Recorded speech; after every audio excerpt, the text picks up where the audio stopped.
You might be looking at the Middle East and saying to yourself, why can't they just get along instead of fighting endlessly? Why can't they break the cycle of violence and just divide the land into two and have peace? It's not that hard, and you are 100% right. If you support a two-state solution, you are probably a positive, rational, good person, but you are not a very good listener. So please listen carefully because I'm going to explain why you are failing to understand the situation. A quick note before I start. I don't like what I'm about to say. I wish I could say that this was nothing more than a territorial dispute and only a few extremists from both sides have prevented this simple good idea of partition from being implemented.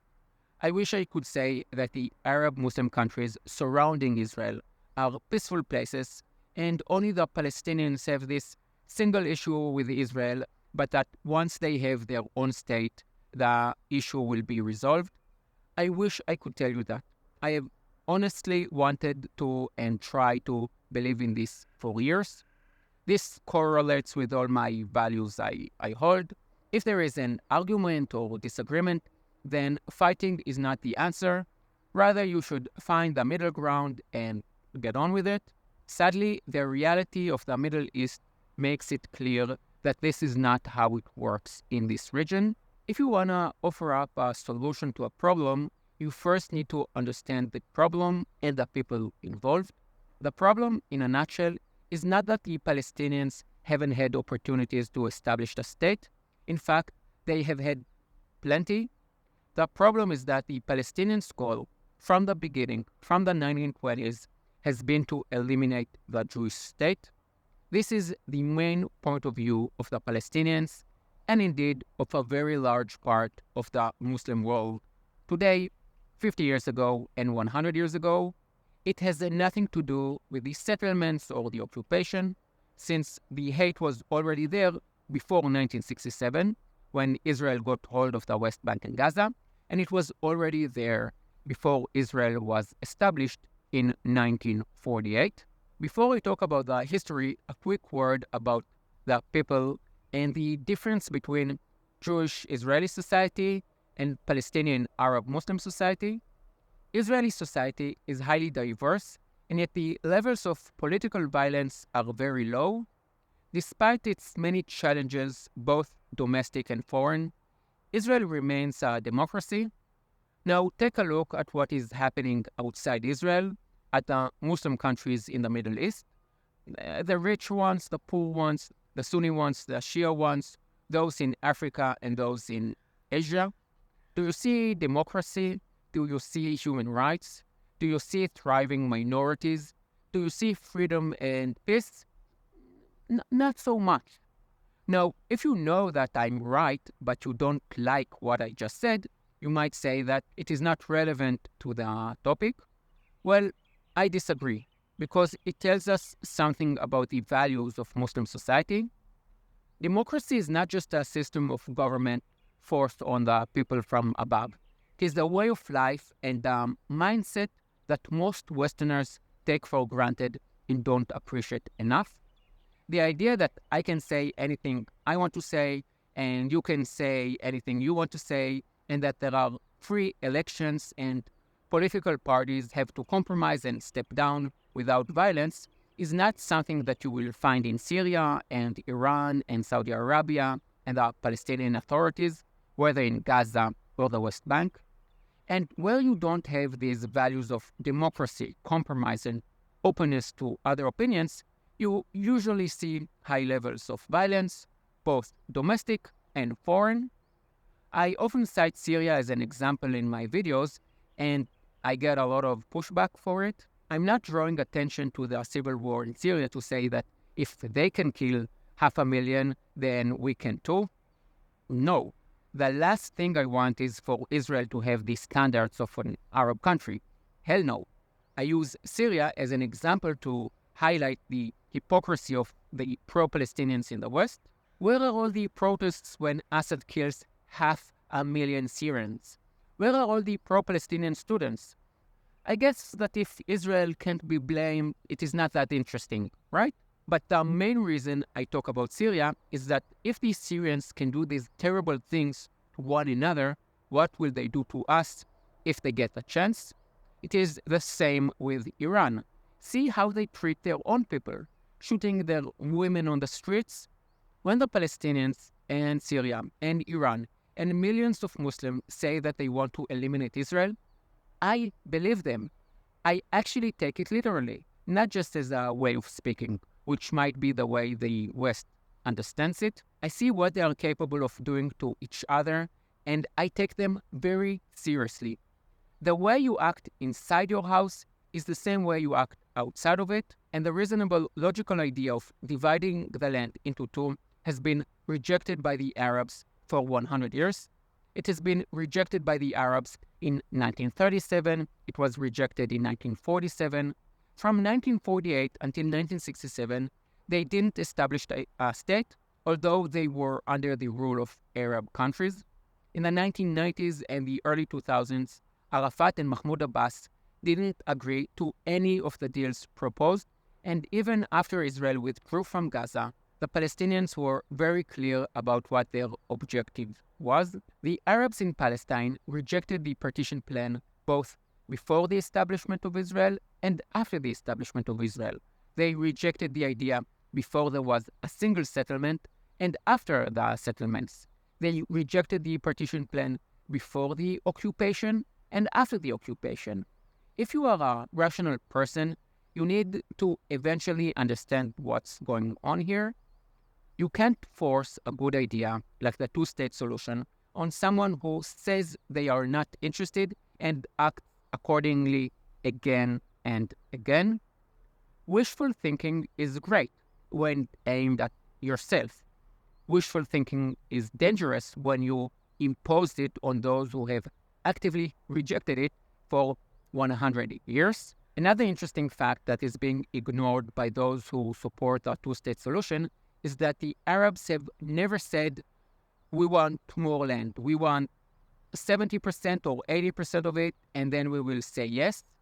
All their leaders, from Hajj Amin al-Husseini in the 1940s till Sinwar today, have said the same thing. They were and are very straightforward about it. They want it all. The Hamas covenant, which 70% of the Palestinians support, starts with the following line: Israel will exist until Islam wipes it out. It couldn't be clearer than that. I find it absurd that those who call themselves pro-peace activists see themselves as good listeners, while listening to the noble voices in their own heads rather than to what the other side is actually saying.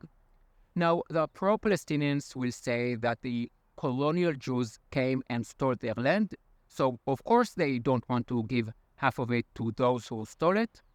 I have debunked these arguments many times before, but I'm happy to do so again, but from a different angle. There has never been a Palestinian people, but don't take my word for it. I'm just a Zionist.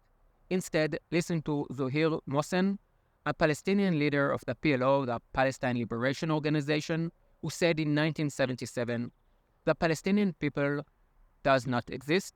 There is no difference between Jordanians, Palestinians, Syrians, and Lebanese. We are all part of one people, the Arab nation.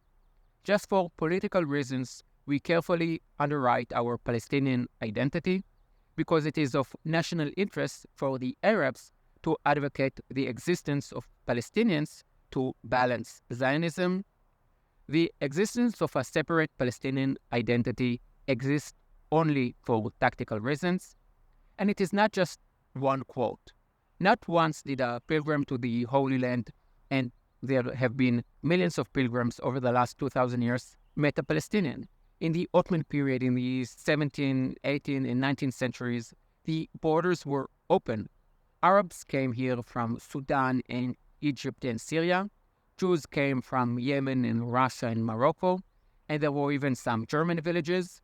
And the Jews, like the Muslims and the Germans and the Russian, bought land. Not once did the Jews steal land from local Arabs. I get thousands of comments from pro-Palestinians about the Jews stealing land. Go and do your homework and give me the name of one Jewish settlement, Rehovot, Nes Ziona, Rishon, Dgania, Gedera, Kinneret, Neve Tzedek, that was built on stolen Arab land. The only land they lost was the land they lost in a war that they started. And by the way, according to international law, the land belongs to the Jews. Many on both sides somehow tends to forget this, but the land of Israel was given to the Jews by the League of Nations. To understand that decision, you need to have a better understanding of the Balfour Declaration of 1917. Arthur Balfour was the Foreign Secretary of the British government, and he issued a declaration on behalf of the cabinet, which supported a home for the Jewish people in Palestine. Now, this is a very important declaration made by one country that back then was very important, but it is just a declaration. So what? The thing is that in 1920, there was the San Remo Conference.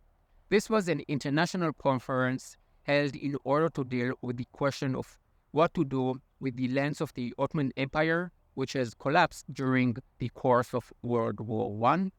It was decided that the land would be divided between the French and the British, but not as colonies in which they could do whatever they wanted, but as mandates. These were mandates to execute the decisions of the League of Nations, which included building a homeland for the Jews without harming the religious and civil rights of the non-Jewish communities.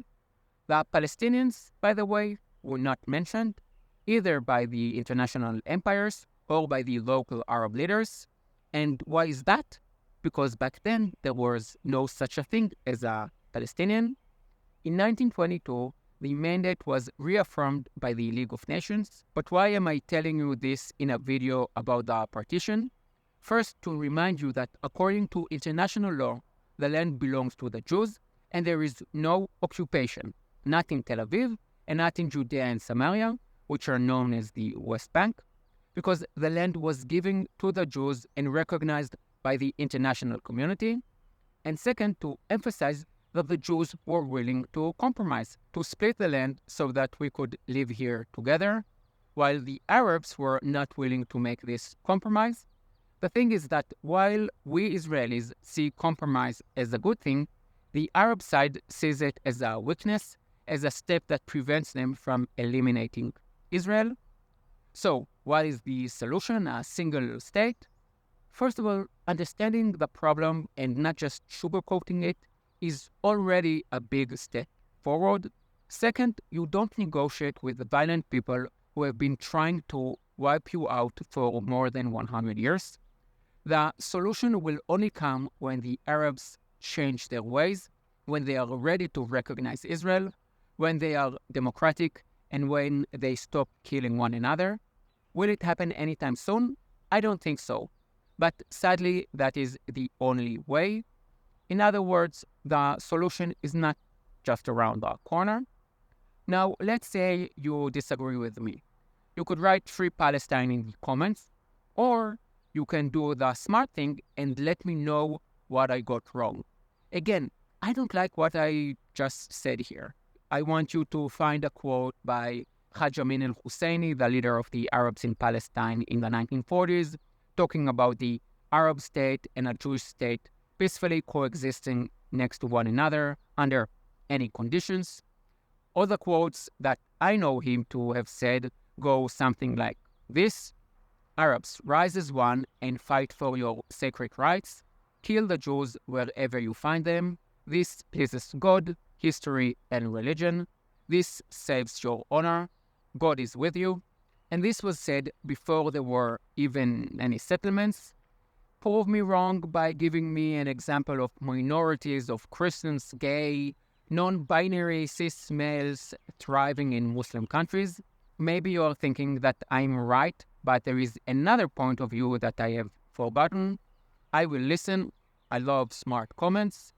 That's it for now. Please give this video a like and subscribe to that channel. I want to thank all my supporters. Thanks to you, I'm able to make a lot of political videos, and I will keep on making them. Please share this video on other platforms and with the people who still believe in the two-state solution. See you next week. Yalla bye.